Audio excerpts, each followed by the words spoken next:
¿Qué tal, amigos? Muy bienvenidos a Con Ánimo de Lucro. Ya saben que es un espacio de información y análisis económico de confianza. Un oasis para la economía entendida desde el lado correcto de la historia, desde la defensa de la libertad, la prosperidad, la propiedad privada y el respeto a la búsqueda de la felicidad.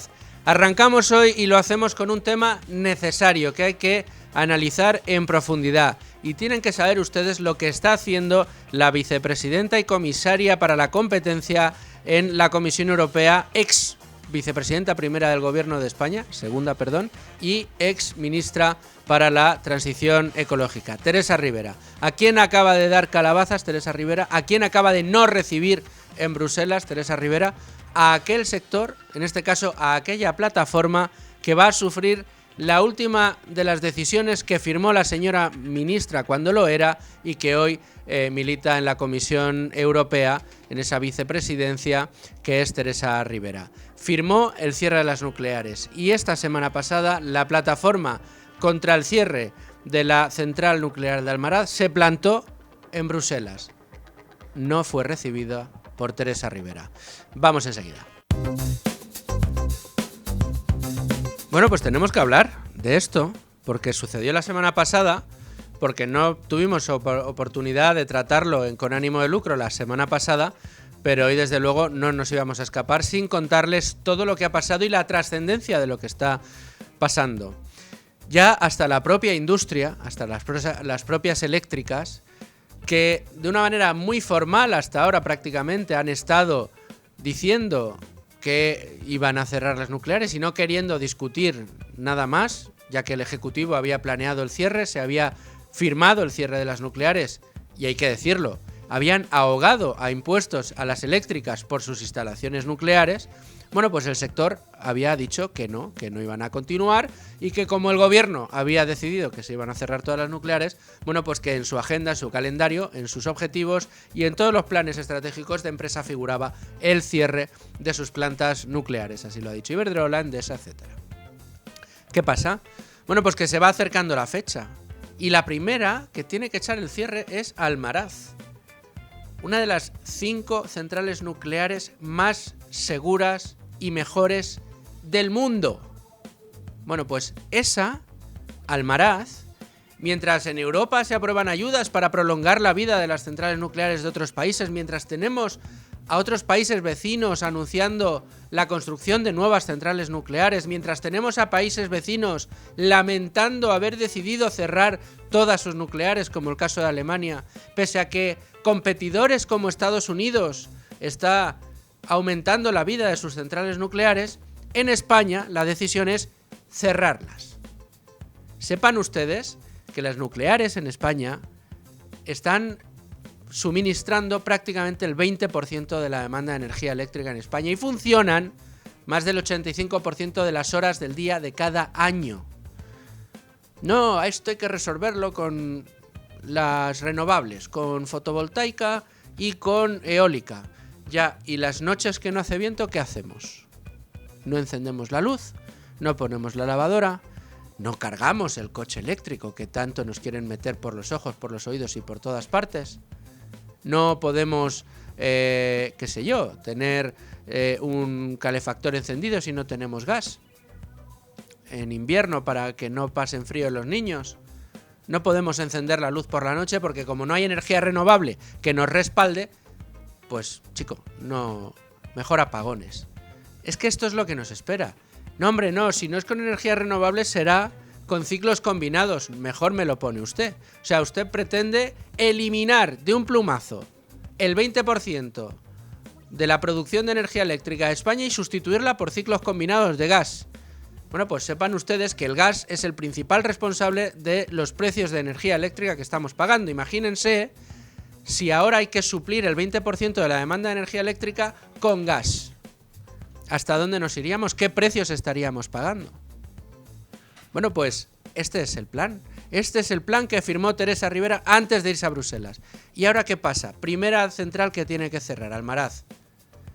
La plataforma haciendo un crowdfunding, como se dice ahora, es decir, pidiéndole caridad a todos los vecinos y afectados de la zona, han juntado dinero para poder enviar una delegación a Bruselas para tratar de explicarle la realidad de Almaraz de primera mano y en primera persona a la comisaria de turno, en este caso a Teresa Rivera.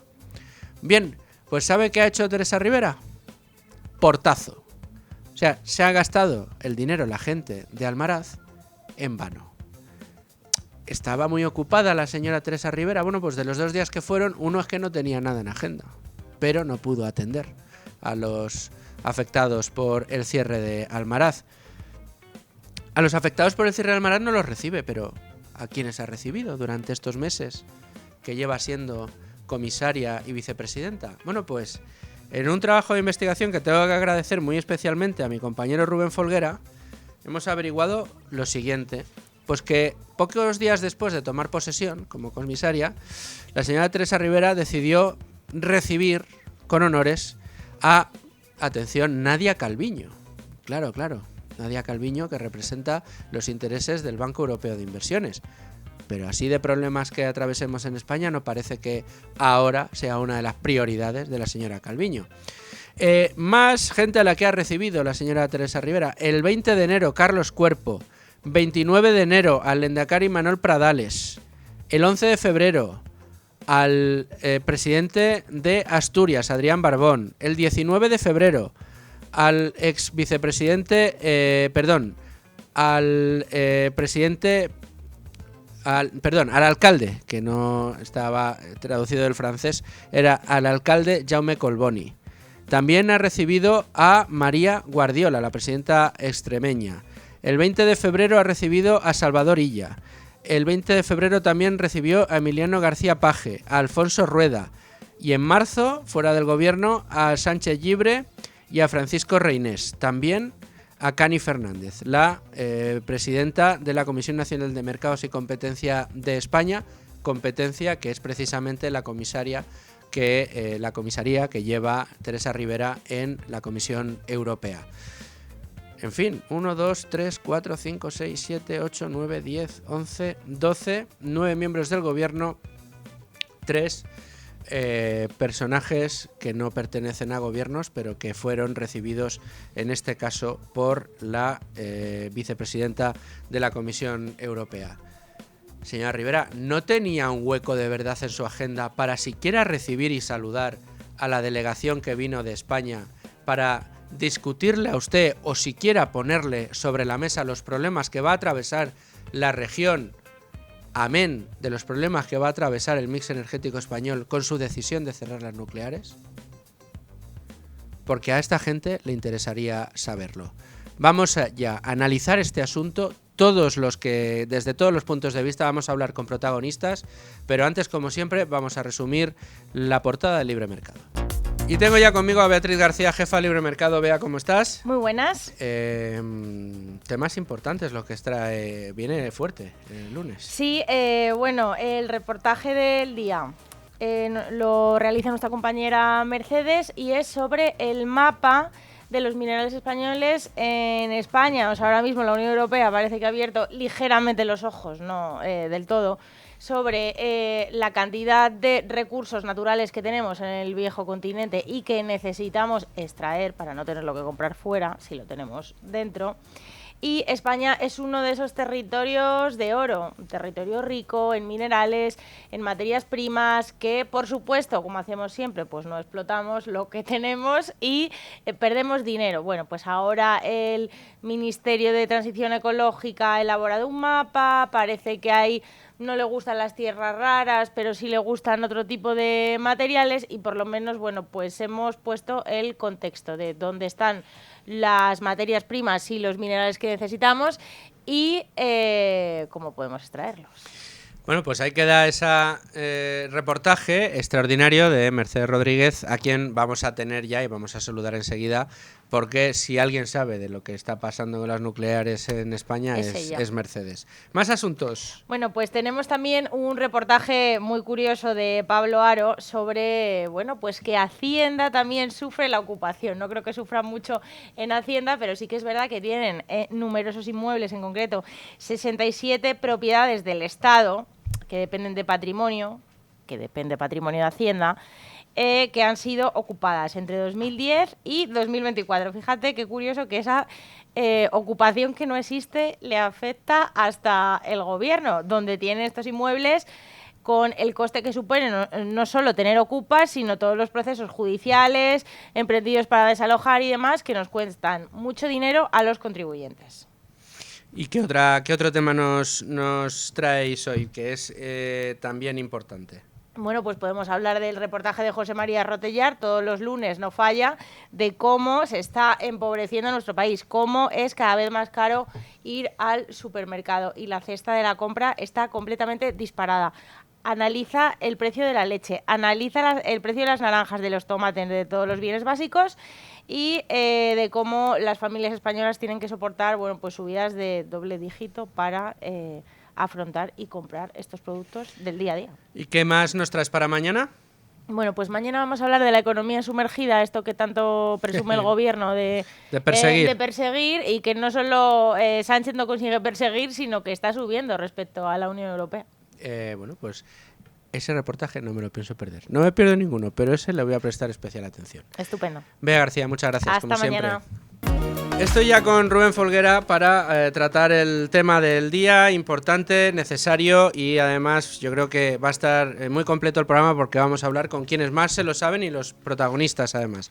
Pero antes déjenme que les recuerde, Cibislen, si ustedes quieren obtener unas buenas rentabilidades inmobiliarias y hacerlo además en concepto de renta fija, tienen una renta fija inmobiliaria a través del crowdlending que practica la plataforma de Cibislen. Entran ustedes en www.cibislen con V y terminado en d.com y ahí encuentran toda la información de las promociones que Cibislen va a financiar gracias a inversores como usted. Rentabilidades de entre el 10 y el 13% en plazos de entre 10 y 15 meses. Una muy buena alternativa para participar de la inversión inmobiliaria sin tener que comprar una casa y desde tan solo 250 euros.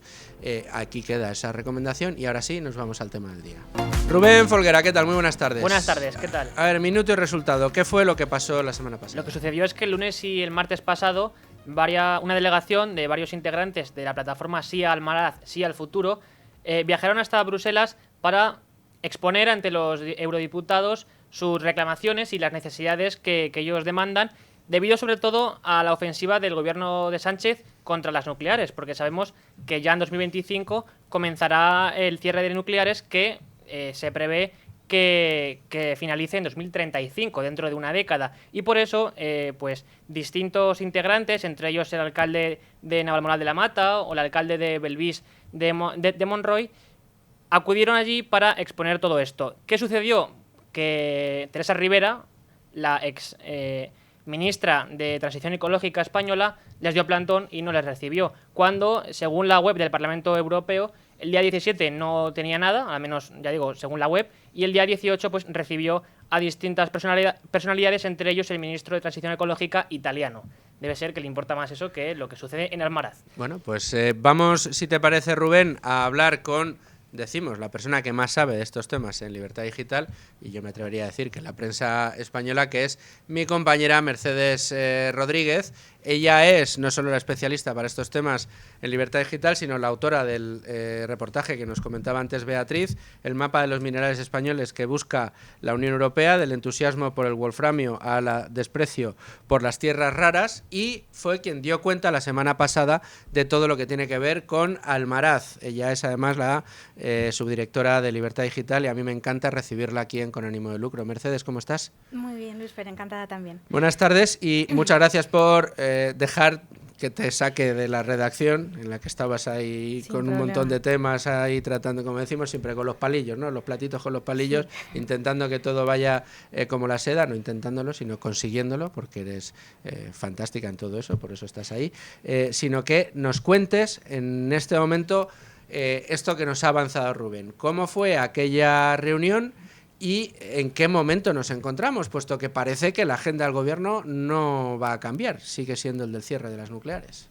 No, los argumentos del gobierno siguen siendo los mismos, que el calendario sigue adelante porque se pactó en 2019, que las empresas ya lo acordaron y que no hay marcha atrás.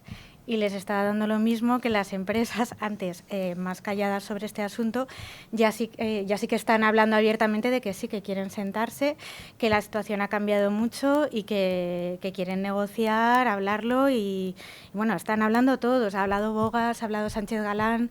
Sánchez Galán es el que quizá más vehemente ha sido, ¿no?, de los últimos sí. en pronunciarse. Además lo ha hecho varias veces, lo hizo en el foro de Davos, que fue muy comentado, lo hizo la semana pasada en el Financial Times también, de una forma, vamos, absolutamente clara. Abierta y clara. Sí, sí, y bueno, desde el Ejecutivo siguen diciendo no lo han pedido oficialmente, no hay sobre la mesa una petición para que continúen adelante, y bueno, lo que están pidiendo es simplemente sentarse a hablar, abordar la situación, porque tampoco quieren seguir de cualquier manera, hay muchos temas que tratar, inversiones pendientes, qué va a pasar en el futuro con el desmantelamiento, impuestos, que es la reivindicación habitual, y de momento la situación sigue enquistada. Es que esto yo creo que aquí hay un tema que aclarar, Mercedes, y es claro, aquellos que todavía mantienen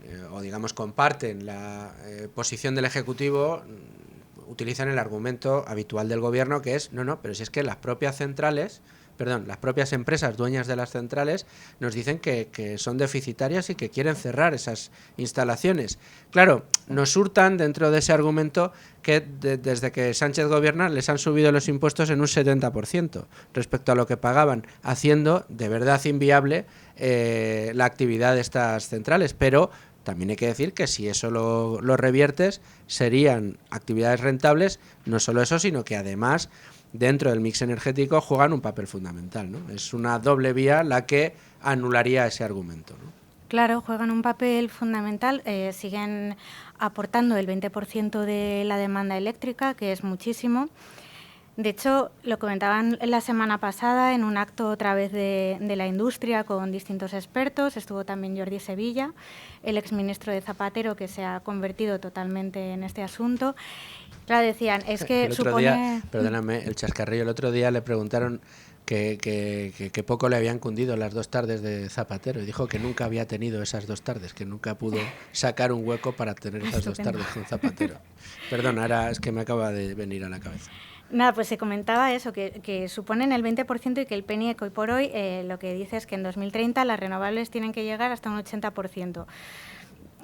Parece lógico que pensar que pueden ser perfectamente compatibles tanto la generación renovable con la nuclear. O sea, si no tenemos nuclear habrá que generarlo de otra manera. Además, claro, se está jugando con esa expectativa de que las renovables van a seguir invirtiendo, va a haber un parque más grande, pero también con el tema del almacenamiento, que no está tecnológicamente demasiado claro todavía. En fin, que no parece que sea necesario correr un riesgo que se podría solventar.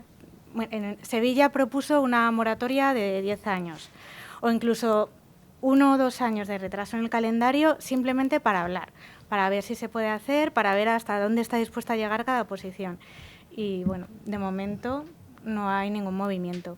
Y precisamente por ello fueron a Bruselas esta plataforma que está Salvemos Almaraz, que está, bueno, sí Almaraz en concreto se llama, que está formada tanto por alcaldes de la zona como por trabajadores, que también se están movilizando. Fueron los que organizaron la manifestación del pasado mes de enero. Estuvieron también en Madrid cuando se votó una proposición no de ley para que no se cierren las centrales. Y bueno, han pasado 2 días allí celebrando distintas reuniones, viendo a eurodiputados, incluido del PSOE también. Y bueno, comentan que creen que ha sido un viaje bastante productivo, que esperan que haya iniciativas en el Parlamento Europeo encaminadas a que no se cierre Almaraz. Y preguntados por nosotros, pues también nos comentaban que eso, que Teresa Rivera no les había recibido, a pesar de que ellos habían solicitado un encuentro. Esto resulta curioso. Hemos hecho una enumeración en el comentario inicial de todas las citas que ha tenido desde que ha sido nombrada vicepresidenta de la Comisión Europea, recibiendo pues a Nadia Calviño, a Colboni, a Carlos Cuerpo, o sea, ha recibido a muchísima gente, pero este tipo de peticiones no las atiende. Y de hecho, el día 18 fue el día de los 2 de la visita, que dijo que no los podía atender porque tenía asuntos con representantes del gobierno italiano. No pudo sacar un ratito ni siquiera para tomarse un café con ellos y recibirlos siquiera de manera informal. Esto yo creo que ya de por sí, y dada además la sensibilidad que hay sobre este tema, es una declaración de intenciones. Yo quiero pensar que si tú, oye, de verdad no puedes meter en agenda ese encuentro, pues sabiendo que vienen, oye, pues sí, en un pasillo, en un momento determinado, por la tarde antes de ir, oye, pues venga, nos vemos media hora, os saludo, por lo menos que veáis que quiero, pero ni siquiera tener el detalle cuando sabe que se trata de una preocupación real en España y además una preocupación creciente a medida de que el deadline del cierre se acerca. Sí, se acerca, vamos, está ya encima con los tiempos de las nucleares, de este tipo de industrias. El tiempo ya es muy breve, o sea, si se quiere dar marcha atrás, bueno, dicen que se podría hacer en el último momento, que hasta el último momento lo van a intentar, pero bueno, que implica una planificación que va a hacer que las cosas sean más difíciles. Y sí, resulta llamativo que no encontrara un hueco para ello cuando es un tema que afecta de manera tan importante a nuestro país, que es una decisión que ya ha abanderado totalmente. Bueno, ahora su sucesora era su mano derecha y está manteniendo exactamente la misma postura y diría que de una forma todavía más contundente. O sea, está manteniendo los mismos argumentos cuando el debate se ha intensificado bastante desde que se ha ido Rivera a Europa. Y bueno, a ver qué pasa. Mercedes, una última reflexión. ¿Qué te llega a ti de cómo se está viendo este tema en Europa, ya que se ha querido trasladar este debate a Europa? Porque, claro, yo desde fuera dices, hombre, Alemania, que tomó esa decisión y ha demostrado que ha sido pegarse un tiro en el pie, lo están pasando mal, se ha encarecido mucho la luz, han tenido apagones, digamos, no han salido muy satisfechos de esa decisión. Otros vecinos europeos han anunciado que van a construir nuevas centrales nucleares. Vemos a los competidores principales, al gran ogro de ahora, que es Estados Unidos, y resulta que en Estados Unidos se va a prolongar la vida de las centrales nucleares en este país. La taxonomía europea decide que las nucleares son energías verdes, limpias, como era lógico, porque es que lo son, ¿no? No emiten gases de efecto invernadero. Y tenemos una comisaria que, mientras firma el cierre de las nucleares en España, aprueba la subvención para prolongar la vida de otras centrales nucleares en otros países como Bélgica. De este asunto en la Comisión Europea, ¿cómo lo ven? Porque claro, o sea, resulta, no sé, kafkiano, ¿no? El hecho de que Teresa Rivera continúe apoyando esta deriva en España, ¿no? Pues ojalá en breve, como ha pedido esta plataforma, haya un debate en el Parlamento Europeo donde se vea realmente la posición de cada uno y quede claro de una forma política, en un escenario político, cómo España no es que se esté quedando sola, es que ya se ha quedado sola, porque incluso Alemania, que tomó esta decisión, en Alemania el debate, después del cierre de las tres últimas, sigue en pie. O sea, quiere decir, el ganador de las elecciones lleva en su programa una revisión del cierre y está por ver qué se puede hacer, pero bueno, ya lo están hablando, ¿vale? O sea, y en este contexto de que hay países que quieren abrir centrales o se están planteando reabrir, y que incluso el que las ha cerrado se está planteando cambiar de rumbo. Pues España es la única que hoy por hoy continúa en el mismo camino. La verdad que resulta incomprensible. Solamente lo comprendemos porque la claridad de tus crónicas es extraordinaria y además nos encanta leerlas y vamos a seguir leyéndolas. Así que como este tema no se ha terminado, Mercedes, siento decirte que más de una vez te tendré que volver a sacar de la redacción para traerte a Con Ánimo de Lucro. Pues encantada de hablar de esto, de lo que queráis. El placer es nuestro. Muchísimas gracias, Mercedes. Gracias. Seguimos con Rubén Folguera. Es una cuestión, Rubén, como contamos con Mercedes, importante por el contexto también, como en Europa, incluso en Alemania, gana una fuerza política que lleva en su agenda la revisión de esa decisión, bueno, pues consciente de que ha sido literalmente, como se dice normalmente, pues un tiro en el pie, ¿no? Lo que hizo Alemania. Se ha encarecido la factura de la luz, se han sucedido los apagones, están teniendo un déficit energético brutal, está afectando a la propia industria alemana. No ha traído ningún beneficio ese cierre de las nucleares en Alemania. En otros países de nuestro entorno se anuncian nuevas centrales nucleares y la propia Teresa Rivera se ve obligada a firmar subvenciones o ayudas a algunos países para poner al día sus centrales nucleares y poder así prolongar la vida de las mismas. Mientras aquí en España sigue queriendo hundir al sector. No sé si es un problema ideológico o si es, no sé, si es una animadversión especial al sector en España, pero lo que está claro es que los datos hablan por sí solos, Rubén. La energía nuclear en España es necesaria para poder mantener una sostenibilidad en el sistema de atención a la demanda eléctrica que tenemos. Sí, recordemos que este año pasado, 2024, hasta en 3 ocasiones hubo que cerrar el suministro de energía para la industria, para aquellas industrias que tienen pactado, pues ya sabemos que cuando sea necesario cerrar ese suministro de energía. Y claro, esto es así en la medida en que la energía nuclear supone uno de los mayores pesos en el mix energético. En concreto, con datos de 2024 proporcionados por la red de energía eléctrica de generación, ¿no? Tenemos que supuso el 20% del total de la energía, de la producción de energía, solo por detrás de la eólica, que supuso el 23%, y por delante de la fotovoltaica, que fue el 17%, la hidráulica, el 13%, y el carbón, el 11%, y también el ciclo combinado, por supuesto. Y de hecho, en 2023, todo esto, digamos que se enmarca en un contexto en el que las asociaciones ecologistas y los grupos de izquierda están de algún modo presumiendo de que cada vez hay un mayor peso de la energía renovable en el mix energético. Claro, también por introducir la energía nuclear, porque recordemos que no se consideró verde hasta que hizo falta por parte de Europa, hasta que se produjo la invasión de Ucrania por parte de Rusia, y claro, había que de algún modo garantizar el suministro de energía y se decidió considerarla verde desde entonces. En todo caso, lo que tenemos es que la energía nuclear, según Foro Nuclear, ha vuelto a ser durante el año 2024 la tecnología que ha estado operativa más horas equivalentes a plena potencia, en total el 87% de las horas. Esto es yo creo que es una de las claves de bóveda del problema que tenemos. No puedes prescindir de una energía que te cubre siempre que no hay otras que te puedan cubrir y que lo hacen de una manera segura, constante, continua y, digamos, con seguridad, con garantías. Esto se pretende cambiar por más energía renovable y por ciclos combinados. Y, insisto, parece que es una reducción al absurdo explicarlo para niños, pero es que es así. Es que por muchas placas fotovoltaicas que se instalen en España, como si se instalaran todos los centímetros cuadrados en la península ibérica que no están dedicados a ninguna otra cosa y llenásemos literalmente España de paneles fotovoltaicos, por la noche no funcionan. Así es. Por la noche no producen.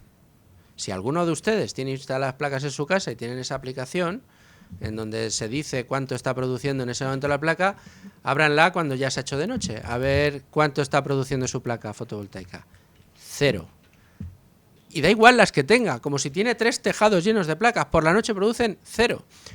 Y si además no hace aire, y además no hace viento, y además la eólica no puede entrar a formar parte de este mix, resulta que tiene usted pues un agujero de demanda brutal. ¿Por qué? Pues porque no tiene usted manera posible de suplir eso sin una energía sostenida, segura, constante y garantizada, que es la energía nuclear. Por eso es tan importante el dato que le damos. Las centrales nucleares estuvieron atendiendo demanda energética el 87% de las horas del año. Resten ustedes todas las noches del año. A ver cuántas horas les da a ustedes de utilización o de atención a la demanda de la energía solar, y quiten ustedes todos los días que no hizo viento de la demanda de energía eólica. Bueno, pues esto es la realidad. así tiene que funcionar, así es el mix energético. Por eso, quienes más saben, más insisten en que es necesario. Sí, y es que, por ponerlo en números, ese 83% del total fueron 7.314 horas de las 8.784 horas del total del año. Y sin embargo, desde el gobierno pues se sigue poniendo impuestos y se sigue lastrando la generación de energía nuclear. Por un lado, por la ofensiva, ¿no?, para cerrarlas, y por otro, porque como destaca PwC en un informe de julio del 24, PricewaterhouseCoopers. Eso es, destacaban que la fiscalidad que soporta el parque nuclear se ha incrementado más de un 70% en los últimos 5 años, y entre 2025 y 2035 se estima que supondrá más de un 40% de los costes totales. Y sin embargo, lo sabemos, que desde el sector insisten, la energía nuclear es necesaria para la producción total de energía, lo estamos viendo. Aparte, son seguras. Y además, el problema que atraviesan, que no solo que quieran cerrarlas, como decimos, es sobre todo de un régimen fiscal que no deja de asfixiar la producción de energía nuclear. ¿Y qué tenemos en España? Pues mientras tanto, lo hablamos hace unas semanas aquí, tenemos que la factura eléctrica en nuestro país es un 140% casi más cara que la francesa y un 32% con respecto a la alemana, con datos de la Asociación de Empresas con Gran Consumo de Energía. Esto, un informe de enero del 25. Y esta diferencia se explica principalmente, entre otras cuestiones, a que los consumidores electrointensivos en España pues deben hacer frente a unos costes por los servicios de ajuste del sistema que no son considerados en Francia y en Alemania, lo que amplía la brecha competitiva en más de 12 euros el metro por cada megavatio, perdón.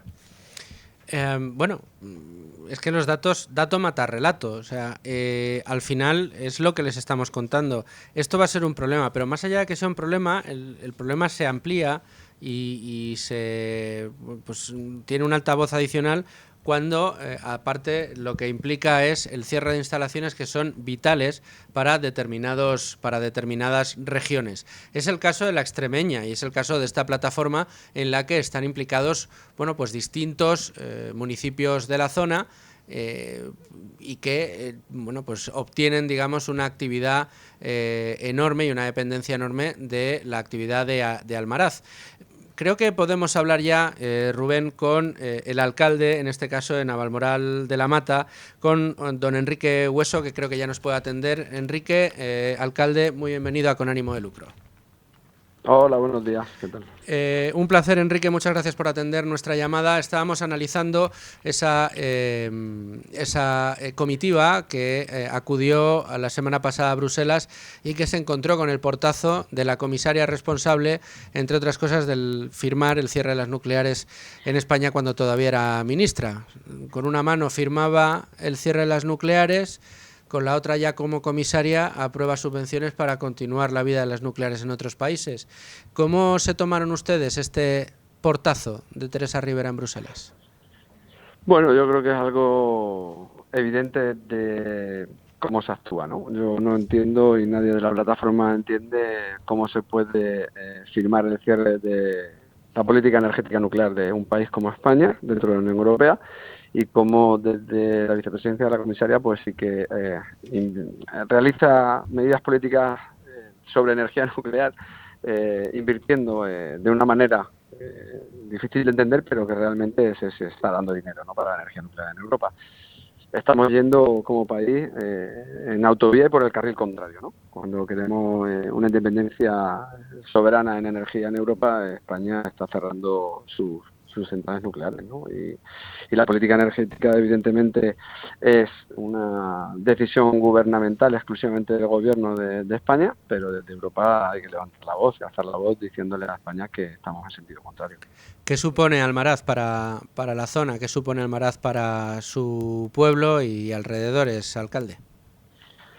Pues Navalmoral es la capital de la comarca del Campo Arañuelo, en la que se ubica Almaraz, que está a 14 kilómetros y que, bueno, pues tiene zona 1, zona 2, que somos zona influenciada por la central.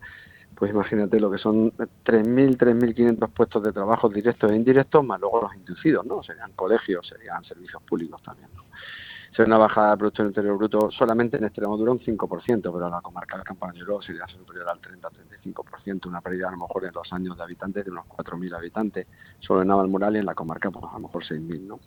Creemos que es una injusticia social también cuando se requiere desde Europa que las zonas 1, como es Extremadura, una de las zonas más pobres que recibe fondos FEDER, pues responsabilidad de Europa también es no hacer más pobres zonas pobres, ¿no? Son más de 110 millones de euros los que figuran en el Producto Interior Bruto de Extremadura, la central nuclear de Almaraz.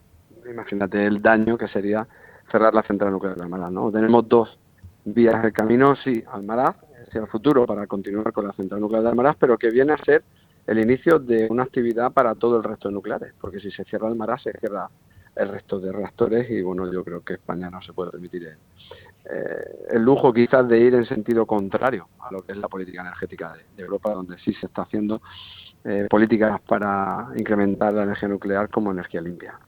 Alcalde, ¿qué mueve a Teresa Rivera a darles portazo a ustedes, siendo española, además siendo la ministra responsable de la situación que ustedes viven y estando en un puesto en el que debería atender, como lo hace, a otros países y además ayudar al sector nuclear en otros países, igual que tendría que hacerlo en España? ¿Estamos ante un problema de cerrazón ideológica? ¿Estamos ante un problema de, no sé, posicionamiento político o de dejadez? Bueno, yo realmente esa pregunta habría que hacérsela a ella, que por qué nos pegó el cerrojazo, pero sinceramente pienso que es simplemente una cerrajón de ideología o política. No existe ningún sentido común económico, social, energético para tomar esta decisión, ¿no? Y yo creo que los contextos son distintos en cada momento y actualmente el contexto que se está dando no es para cerrar la energía nuclear. No digo que en un futuro se haya visto como se vio en el pasado, pero es que los contextos van cambiando y no tiene nada que ver las políticas energéticas en el año 2010, 2012, 2019 que en el 2023, en el futuro 2027, 2032, ¿no? Yo creo que no tiene que ver y que esos contextos hay que cambiarlos. ¿Ese cerrajón ideológico? Bueno, pues yo creo que eso es una cosa que hay que preguntarle a ella, ¿no? Nosotros siempre vamos a ir para que nos escuchen todas las partes. Estuvimos con eurodiputados de todos los símbolos políticos. De hecho, como anécdota, en el aeropuerto nos encontramos con la ministra y nos atendió en el aeropuerto. Bueno, fuimos nosotros los que estuvimos hablando con ella. Le hemos pedido muchas veces cita en Madrid. Bueno, pues la vimos en el aeropuerto de Bruselas. En el aeropuerto de Bruselas tuvimos una mini reunión con ella de 5 minutos. A la señora Agesen. Que había diálogo. Sí, a Sara Agesen. Estuvimos hablando con ella en el aeropuerto. Nos encontramos y desde luego no íbamos a perder la oportunidad de tener una conversación con ella. ¿Y qué nos puede contar? Sí. ¿Qué opinaba de sus pretensiones en Bruselas? Bueno, ya se cogió un poco de sorpresa, ¿no? El hecho de que nos viera en el aeropuerto. Sabía de nosotros, sabía que estábamos allí. O sea, si lo sabía ella, lo sabe Teresa Rivera, lo sabe muchísima gente que estábamos allí. Y que lo que queríamos era que nos escucharan simplemente, ¿no? Y bueno, pues se le premió sobre todo al cambio de una política energética que yo creo que sería una injusticia social para Extremadura, pero también es pérdida de soberanía para Europa y para nuestro país, ¿no?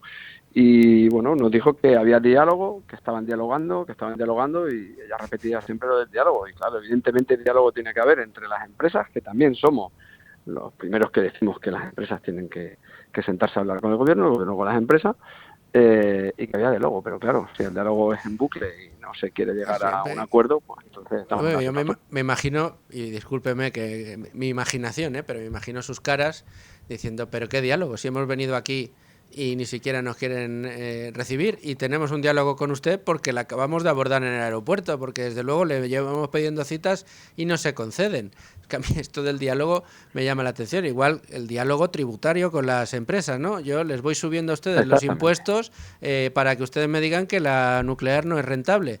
Y lo que sí que tenemos, y encima de la mesa, y eso yo creo que sí rema a favor de sus propios intereses, señor alcalde, de los de la plataforma, la comarca y por ende y por extensión, que yo creo que es lo importante para todos los españoles, puesto que a todos nos interesa que se mantenga la actividad en Almaraz y en el resto de centrales de reactores nucleares, bueno, pues que tendrían que haberles escuchado, ¿no? Yo entiendo que se les tiene que escuchar y que la empresa evidentemente lo que busca es porque hay una cosa lógica, se ha subido la tasa en RESA, que es la de residuos, es una tasa que va en función de los costes, y que se ha subido un 60% desde que se le amplía el contrato a la central nuclear, ¿no? Esa fiscalidad, cuidado, ojo, que lo mismo nos hemos pasado con la fiscalidad y la rentabilidad de las empresas se ven menoscabadas. Siéntese ustedes con las empresas y las empresas con ustedes a ver qué tipo de rentabilidad hay que llegar y sobre todo el cómo se hace, porque sé que en las 2 reactores nucleares en Bélgica, y lo sabe todo el mundo, han llegado a un acuerdo a través de Europa de pagar una especie de tasa de golpe, pero luego después van a tener derechos e incentivos como se dan desde Europa, ¿no? Y en Europa tienen mucho que hablar para que miren al gobierno de España que pueda cambiar este tipo de políticas, porque creemos que debe de ser así. Europa es responsable también de los países miembros, aunque no tome decisiones sobre las políticas energéticas, pero sí que puede hacer las pertinentes recomendaciones, ¿no? De decirles, Sí, bueno, y que las señores empresas de de aquí España, ya ustedes sean... están por vía camino y las empresas han pronunciado ya más de una vez que la energía nuclear es necesaria para la Además, sostenibilidad. Sobre todo... Ignacio Sánchez Galán con vehemencia. Sí, yo lo tengo claro y creo que Iberdrola también lo tiene claro. Sobre todo cuando quieres reindustrializar o cuando quieres industrializar zonas o cuando quieres poner industrias, lo primero que te pide una gran industria es agua y energía. Y aquí estamos quitando energía. Desde Energía luego. continua. Hay muchos tipos de energía, todas son compatibles. Extremadura está llena de tipos de energía renovable, llena. Pero no es la energía con una fuente continua como puede ser la nuclear. Pues Enrique Hueso, muchísimas gracias por atendernos, alcalde de Navalmoral de la Mata. Confío y espero que tengan éxito en sus reclamaciones y a ver si la próxima vez les reciben en Bruselas. Bueno, nosotros el esfuerzo lo llevamos haciendo y lo vamos a hacer. Hemos conseguido muchas cosas en estos últimos 4 meses y vamos a seguir esforzándonos para no solo que no se cierre Almaraz, que sería una injusticia social enorme, sino para que la política pueda ser modificada de tal manera que las nucleares permanezcan. Y aquí lo contaremos, don Muchas Enrique. gracias. Muchísimas gracias, un placer. Muchas gracias, gracias.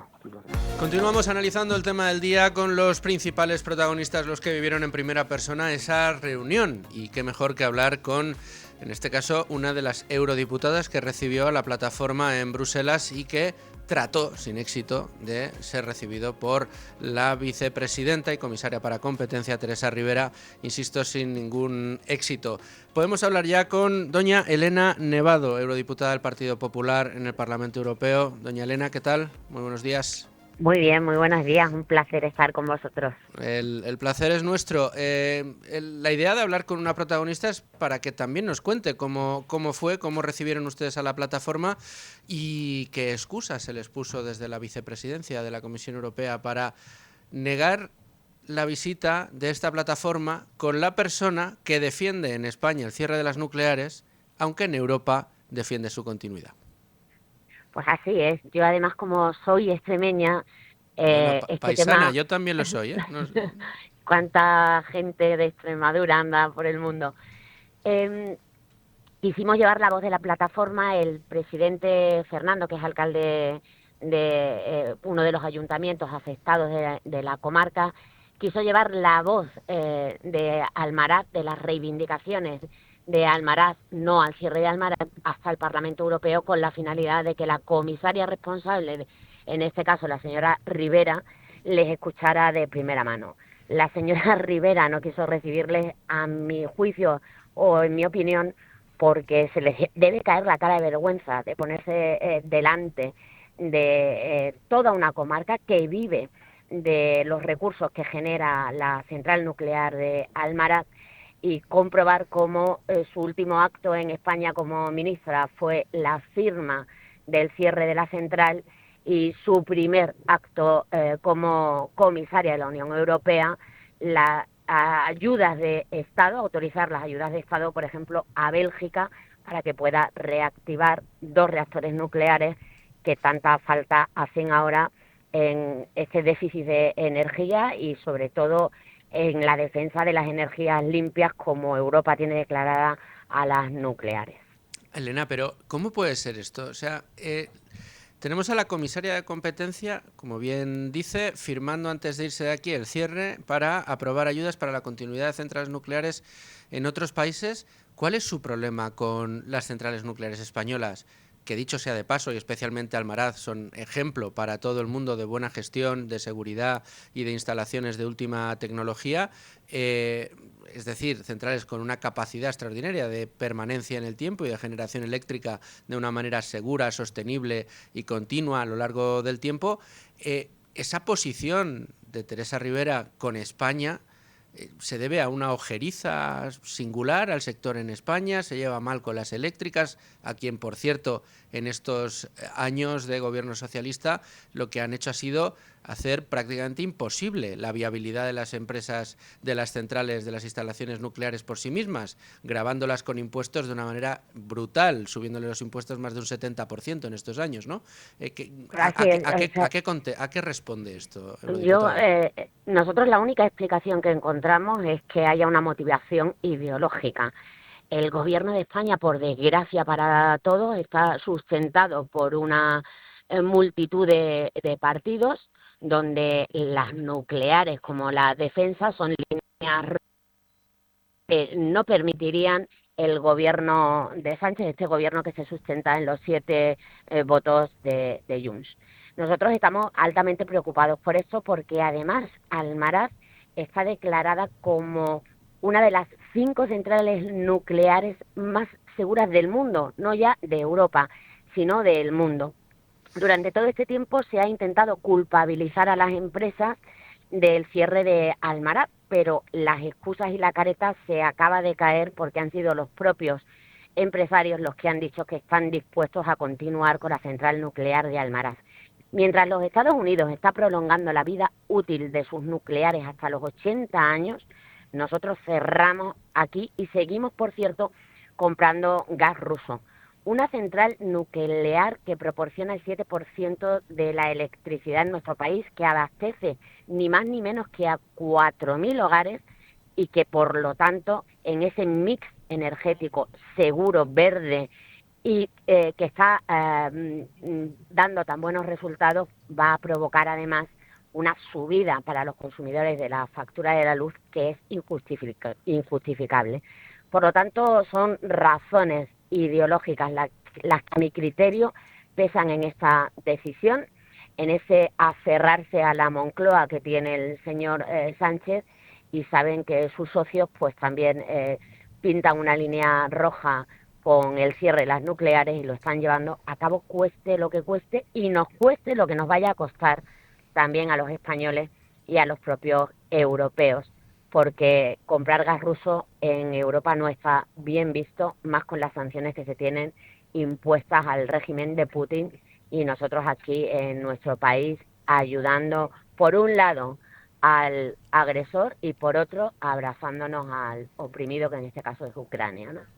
Doña Elena, usted que tiene una visión privilegiada de la situación de esta problemática en el seno de la Unión Europea y las políticas que alrededor de ellas se van implementando en los distintos países, las ayudas, las decisiones que se toman precisamente sobre este asunto pues no sé, en Alemania, en Francia o en otros países, ¿cómo lo ven otros colegas europeos?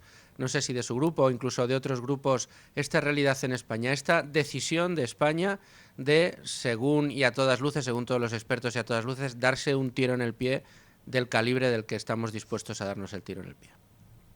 Pues directamente no lo entienden.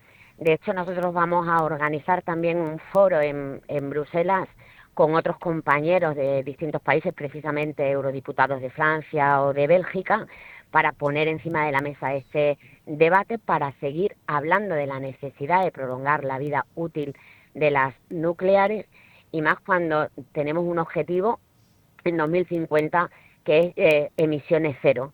No lo vamos a conseguir si los Estados miembros optan, como en España, que por cierto es el único país que abiertamente ha decretado el cierre de sus centrales nucleares, pues esta posición. Por lo tanto, vamos a llevar este debate, vamos a seguir llevando este debate al Parlamento, con la plataforma, con debates entre los distintos grupos parlamentarios, tanto del Partido Popular como de todos aquellos que quieran sumarse. Vamos a llevar a este foro también a expertos y vamos a intentar revertir una decisión que es mala no solo para Extremadura, que lo es y mucho, sino también para toda España, porque al final la sostenibilidad de la que tanto se habla la aportan en el sector eléctrico las centrales nucleares. Y no solo tenemos encima de la mesa el cierre de Almaraz, que va a ser el primero en 2028, sino que en el 2035 está previsto el cierre del resto de centrales nucleares que están en Cataluña. La pregunta que nos hacemos los extremeños es si Sánchez va a ser capaz de decirle a Junts que también va a cerrar las centrales nucleares catalanas. Y nos tememos mucho que esto no se va a producir, porque hay 7 votos encima de la mesa que pesan mucho más que el resto de coherencia en la sostenibilidad energética en nuestro país, y por lo tanto desde Extremadura esto lo estamos también vigilando muy de cerca, intentando hacer una alianza para que la nuclear, que es sostenible, que es segura y que nos aporta la energía que necesitamos y no se encarezca esa factura a los ciudadanos, pues se revierta esa decisión tan dramática, desde luego para la comarca del Campo Arañuelo, pero como digo, para el resto del país. Bueno, pues confiemos en que así sea y que antes, más pronto que tarde, esta decisión pueda cambiar por completo y que finalmente se pueda mantener ese parque nuclear español tan necesario, tan importante para ese mix energético y, de hecho, tan necesario, tan importante para evitar que en el futuro, en un futuro no muy lejano, la factura de la luz se nos dispare aún más de lo que ya se ha hecho a los españoles. Y no abandonar a Extremadura, que el gobierno de España abandona a Extremadura siempre. Desde luego, y mucho bien que lo sabemos quienes procedemos de esa tierra. Doña Elena Nevado, eurodiputada del Partido Popular en el Parlamento Europeo, muchísimas gracias por estar en Con Ánimo de Lucro. Gracias a vosotros por darle voz a este problema. Y es momento de irnos a hacer una pequeña pausa. Nos vamos al boletín informativo de la 1. Vemos y conocemos todas las noticias de primera mano y regresamos aquí Con Ánimo de Lucro porque tenemos que echar el vistazo a los mercados. Continuamos en Con Ánimo de Lucro y lo hacemos a esta hora analizando la actualidad de los mercados. Malio, la campanita. Mercados que pasan por un IBEX 35 que está avanzando hoy con bastante brío. Es verdad que a primera hora superaba los 13.400 puntos. En este momento 13.381, avanzando un 0,24%, con especial mención a Fluidra, Santander y Unicaja Banco, que están cosechando subidas por encima del 1,7%. En cambio, por la parte del farolillo rojo, Acciona Energía, Inmobiliaria Colonial con caídas del entorno del 1% y Solaria Energía, farolillo rojo con una caída del 2,52%. Sin embargo, como les contábamos, el IBEX estaba cosechando prácticamente máximos del año en los primeros compases de cotización, y eso que nos encontramos en un momento de incertidumbre, según nos dicen todos los analistas, y que la política errática de Donald Trump, unida a las a esas negociaciones en Ucrania bastante estancadas, bueno, pues parece que estaba atrayendo mucha incertidumbre dentro del mercado, y esto no suele ser bueno para los índices, pero en España estamos, como decíamos, en máximos del año. Para analizar todo esto, qué mejor que hacerlo con una de las personas que más saben de Bolsa y Mercados de España, que no es otro que el periodista y amigo, aparte de director de FINEC, que es Vicente Baró. Vicente, ¿cómo estás? ¿Qué tal? Muy bien, fenomenal. Oye, un gusto. Este mercado tan apasionante. Desde luego, ¿verdad? Nos está dando. Mira que hemos tenido épocas un poco tediosas de avance del 0,2, descenso del 0,3 y que no se movía nada, y que sí, bueno, que sí, que Estados Unidos seguía brillando mucho, pero hemos tenido épocas un poco más anodinas. Pero estas últimas no podemos parar, ¿eh? No, desde luego que no, hombre, hay muchos frentes abiertos, en todas partes, hombre. Uno se pone a mirar en renta variable, en renta fija, incluso en materias primas, ¿no? Con el oro también en máximos, con el petróleo también mercado que está testando una zona que ha sido donde ha rebotado otras veces. Bueno, yo creo que como observadores de los mercados no nos podemos quejar, ¿no? Desde luego que no. ¿Cómo lees tú este nuevo máximo que hemos cosechado a primera hora en este momento de incertidumbre? ¿Tenemos calma chicha en España y aprovechan los inversores para comprar? Bueno, es en toda Europa, en realidad. O sea, hay que tener en cuenta que las bolsas europeas son las que están liderando, que lo iba a decir hace apenas 3 meses, pues sí, son las que están liderando los mercados este año, y cuando nadie ha dado un duro por ello. Alemania esta está subiendo más que España, ¿no? Yo creo que el mercado lo que está valorando es, primero, ese giro, ¿no?, en la política que puede llegar a más gasto público. El gasto público pues está a favor o en contra de que haya más, pero la realidad es que al principio le mete un impulso al El mercado PIB, ¿no? siempre lo aplaude y se Claro. frota las manos.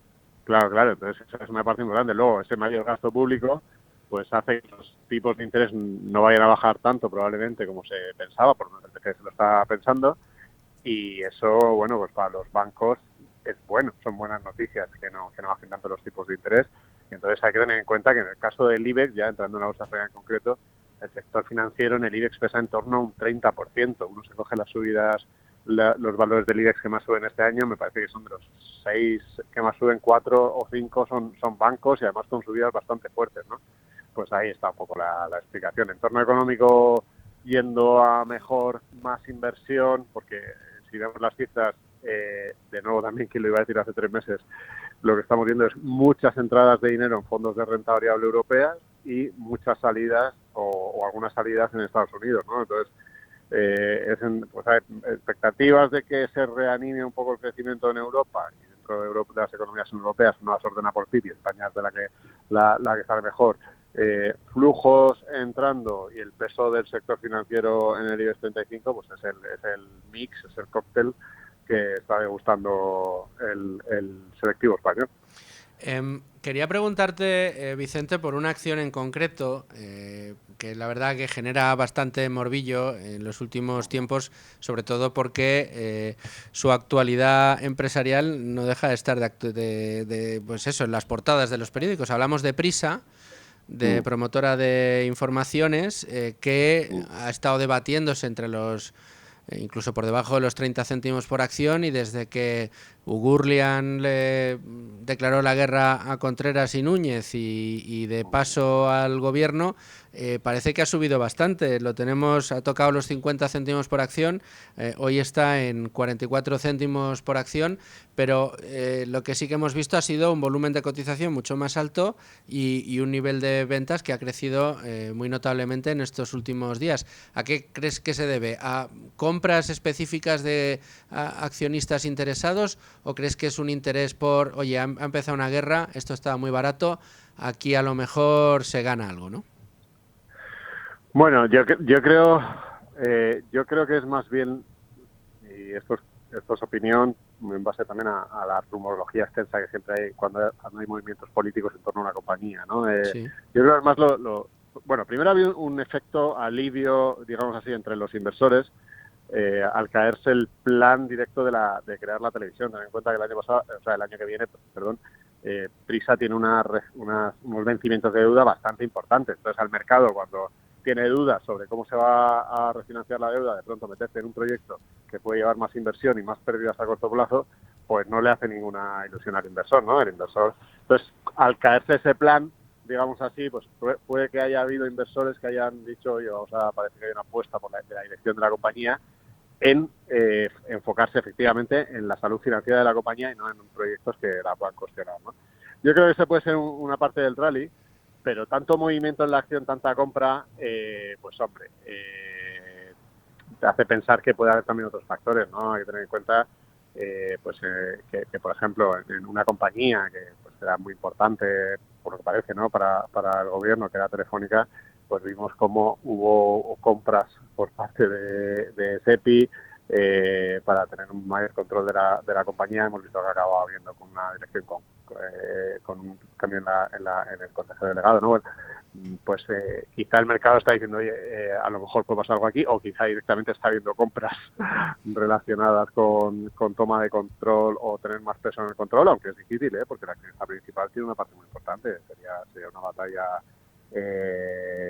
cruenta a nivel accionarial, digamos así, ¿no? No es tan fácil como en otras compañías donde no está tan claro el control. pero desde luego hay mucha actividad en toda la empresa, sin duda, y la que viene, y la que seguirá viendo. No parece que se vaya a solventar esto en cuestión de días, sino que vamos a tener, nos van a dar mucha actualidad, y yo creo que siempre está muy bien el observar un poco cómo funciona, ¿no? A nivel accionarial y a nivel cotización, Claro. este tipo de actualidad, ¿no? Actualidad empresarial, en este caso, con algo tan sensible como es Prisa y todo lo que hemos visto, ¿no? El ministro intentando negociar con uno de los accionistas en París, según la prensa francesa, bueno, que es un salseo que también a los periodistas nos gusta mucho.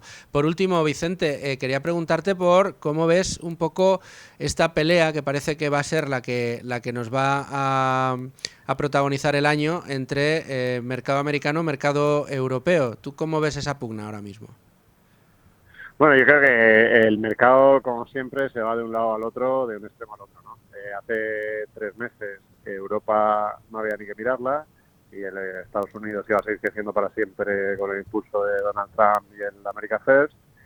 De pronto hemos pasado a todo lo contrario, que las medidas de Trump lo que van a hacer es que sea Europa Great Again, y que Europa se está rearmando y reinvirtiendo para no depender de Estados Unidos, para hacer el crecimiento. Y los flujos, el giro en los flujos de dinero ha sido muy importante hacia Europa. Yo tiendo a pensar que ahora estamos en el otro extremo. O sea, yo hablaba el otro día con un gestor que tiene inversiones en un fondo global de inversión en acciones, y tiene inversiones en Europa, y él me decía, el problema que tengo es que ahora me pesa demasiado la bolsa europea. O sea, ha subido tanto los valores que yo no lo esperaba, de hecho, pero que ahora se me ha ido a un peso mayor del que quiero tener en cartera, ¿no? Yo creo que mucha gente pues tendrá ahora situaciones parecidas, ¿no? De que oye, que con la subida ahora tiene que reequilibrar un poco, y luego pues deja de estar tan carísimo Estados Unidos como estaba, según algunos, y tampoco me parece que estuviera tan hipercaro, pero que no está en las valoraciones en las que estaba hace 3 meses, ¿no? Yo creo que tendremos un reequilibrio, pero bueno, en el conjunto del año sí pienso que Europa en el conjunto del año puede hacerlo mejor que Estados Unidos, no tanto probablemente, no con la diferencia que estamos viendo ahora. Pues Vicente, te agradezco mucho tu análisis, no te molesto más y espero escucharte muy prontito de vuelta aquí en Con Ánimo de Lucro. Será un placer para mí, muchas gracias. Un abrazo. Y como todos los lunes, con Rocío Recio, del equipo de relación con inversores de Cobas Asset Management. Rocío, ¿cómo estás? Muy bien, encantada de estar aquí. Oye, qué bien poder tenerte aquí, este ratito que echamos los lunes, y que siempre es muy agradable porque aprendemos de gente muy importante, y hicimos este programa, Rocío, con ánimo de lucro, para aprender. Así que pues todas las semanas de tu mano y de la mano de los expertos que pronunciaron esas frases o las dejaron escritas algún día, pues seguimos aprendiendo y mucho. Y además hoy me traes a alguien que yo no conocía. Estuvimos hablando hace poco de Buffett, pero el de hoy yo no lo conozco. A ver. Sí, la verdad que es que, Luis Fer, me gusta traer determinados citas diferentes en cualquier sector, en cualquier ámbito, y la verdad es que hoy he traído una de un famoso trader de Wall Street, que es Víctor Sperandeo, que ha escrito varios libros, además, acerca de la negociación, de cómo tener éxito comercial, y la verdad os traigo una frase, la verdad que muy interesante, que es la siguiente. Dice: la clave del éxito comercial es la disciplina emocional. Si la inteligencia fuera la clave, habría mucha más gente ganando dinero comerciando. Claro. Aquí es donde entra la máxima esta que también he oído muchas veces de ¿cómo era esto? Conocimiento y disciplina o la ruina. Pero dentro de los dos, 20 conocimiento, 80 disciplina. Exacto, eso es así. Y además es una frase que en esta línea también piensa Ray Dalio, que es multimillonario y uno de los mayores gestores de fondos de cobertura. Y es cuando cuando la emoción se apodera de la razón. Es decir, se piensa o se cree que al controlar tus emociones empiezas a ver las cosas desde un nivel superior. Y esto es así, aplicado, y lo digo prácticamente cada lunes, independientemente de en qué ámbito estemos hablando, si el personal, el profesional, el mundo de la inversión. O sea, al final, si tú controlas, si eres capaz de controlar esas emociones, pues obviamente vas a ver las cosas desde una perspectiva mucho mejor, con mucho más éxito, tendrás mucho más éxito y muy diferente, y además saber discernir lo que es esas emociones, esos sentimientos, esos impulsos que te llevan a actuar en bolsa, y ser capaz pues de controlar todos esos movimientos, ¿no?, a la hora de tomar decisiones de inversión. No solo eso, claro, dices, en todos los ámbitos de la vida, y es tal cual. O sea, al final, cuando eres capaz de controlar tus emociones y tratar de imponer la razón sobre ellas, tanto en tus relaciones personales, familiares, educativas con tus hijos, o incluso decisiones vitales, al final vas a tener siempre mucho más éxito, y te das cuenta, cuando miras a tu alrededor, de que efectivamente sucumbimos demasiado a las emociones y las ponemos por encima de la razón. ¿Cuánta gente no conocemos que en el plano personal, bueno, pues han dilapidado grandes oportunidades por una gran discusión o por querer quedar por encima de otra persona? Pues sí, pues mira, macho, habrás quedado por encima de lo que tú quieras, pero has perdido la gran oportunidad de tu vida, ¿no? Bueno, pues efectivamente yo estoy muy de acuerdo con Esperandeo en esta reflexión, que además hace no necesariamente sobre la bolsa, ¿no?, sino sobre las actitudes, las buenas actitudes necesarias para ser un buen comercial, ¿no? Exacto, la actitud en la vida en general, ¿no? Por eso lo decimos muchas veces, pues invertir, a la hora de invertir, tener esa mente fría, que no nos pueda ese miedo, esa codicia, esa impaciencia que hablábamos precisamente la semana pasada, y bueno, pues ser capaces de discernir todo eso a la hora de invertir.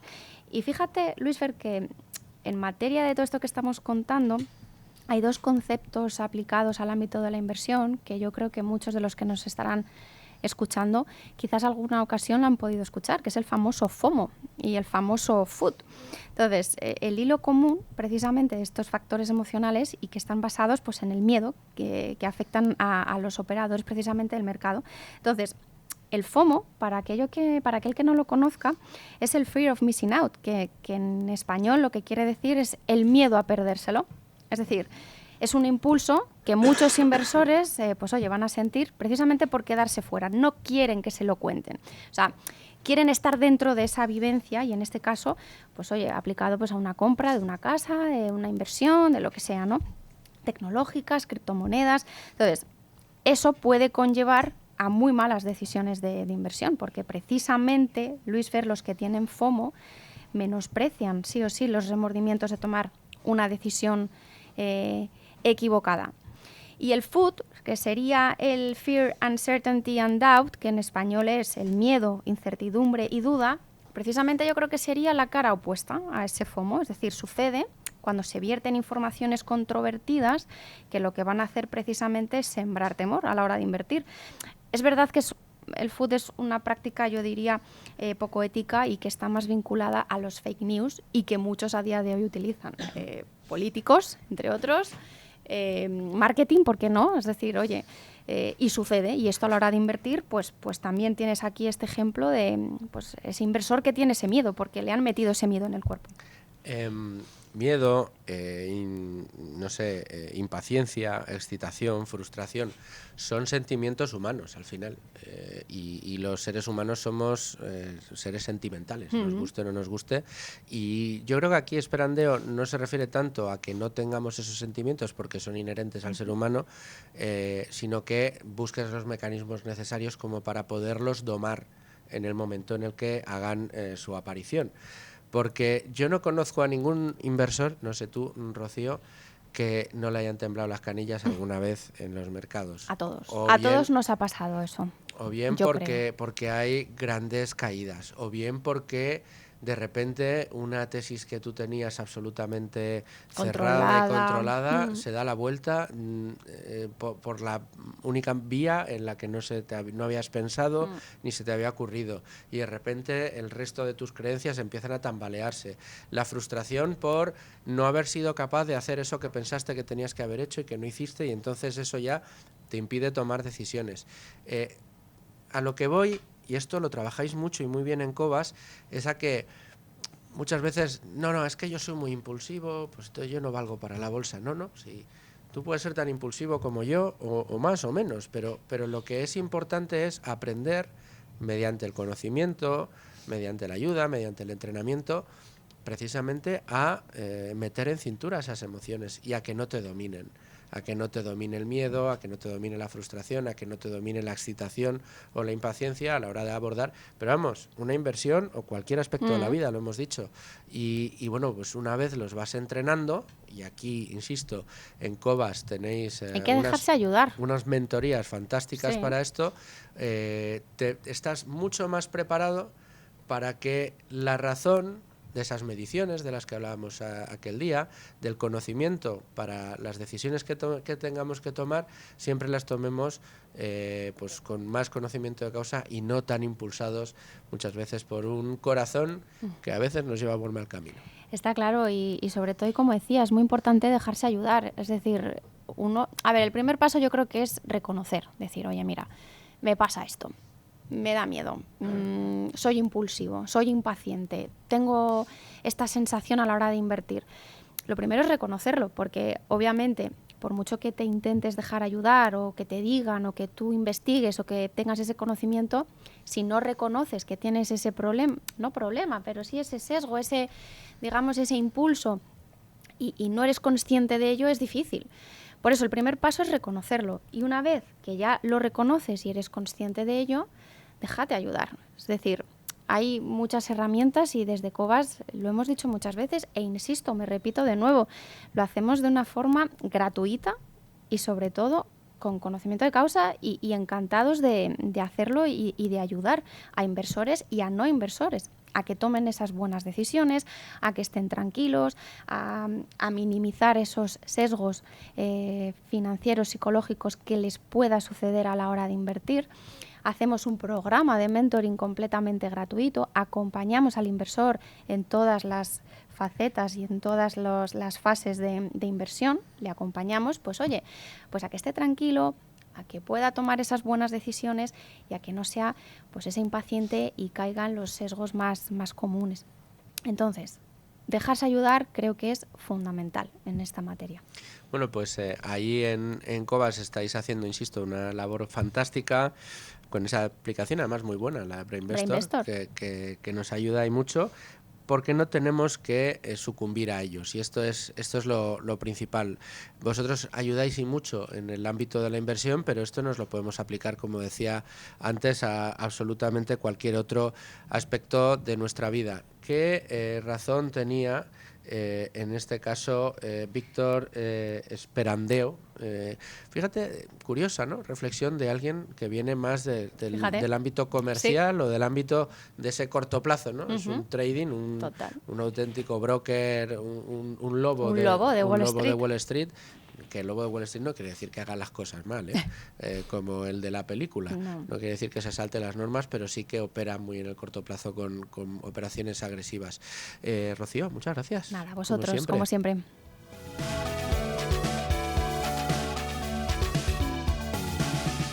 Y a ustedes, señores oyentes, gracias como siempre por estar ahí un día más, por querer aprender con nosotros de todas las cosas que nos trae Rocío, de estas frases y del resto de asuntos que traemos con ánimo de lucro. Mañana estaremos aquí con más asuntos de su interés y nada, yo les dejo en la mejor compañía, la de mis compañeros de Radio, y mañana les espero con temas que seguro que nos van a interesar a todos. Un fuerte abrazo, amigos.